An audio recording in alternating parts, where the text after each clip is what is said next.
So, hello world, hello everyone, happy Monday everyone.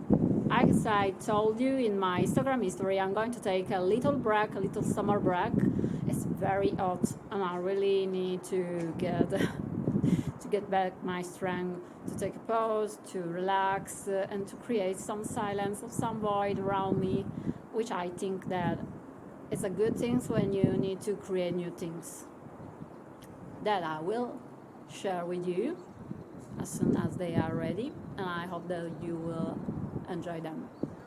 But before I leave you, I want to share with you some books because it's Monday. I can wish you to have a great new week, without recommend you some book. So let's get it started.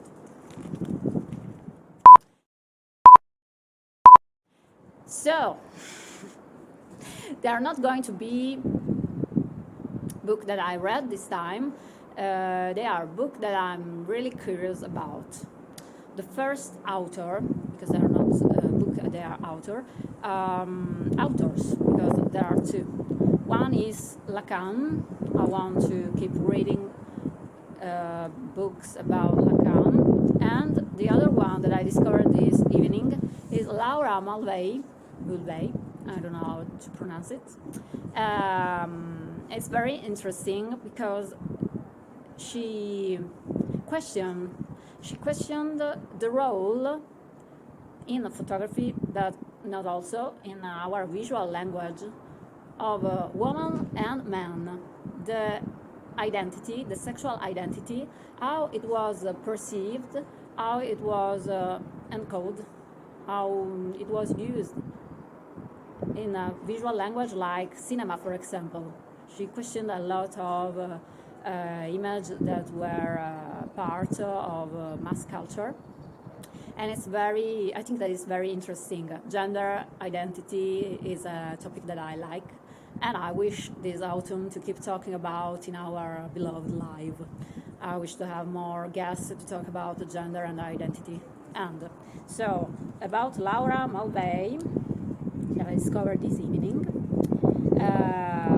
I discovered that there are 3 books at least that are very interesting: Close-ups and Commodities, Fetishism and Curiosity, and I only have the title in Italian, but I'm going to share the English title in the end of the video. Is Cinema e Piacere Visivo, Cinema and Visual Pleasure, Bolzoni, Roma, 2013. But the original one is of 1975, so we are in sexual revolution age. So this is the first author that I wanted to share with you. The other one, let me find it. For the other ones, and at the end of the video, I'm going to share with you not also the cover of the books that I'm recommending you, but also 4 movies that are interesting for photography lovers. But I'm not going to spoil it, so you have to watch it until the end. So the other one gave you an historical perspective, because it's very interesting to see how it was described, the history of photography, and how photography it was used to construct history, to construct our memory of events. And so we have, related to the topic of gender, a history of women photographers. Yes, because history is not something objective. It depends. It really depends. This history depends from. So, as I was saying, before they interrupt me, it really depends from the perspective of the historic. And these books give you in the 1994, when it was published, perspective about the role of a woman in the history of photography, a role that wasn't very considered in the last year, and it is related to another really interesting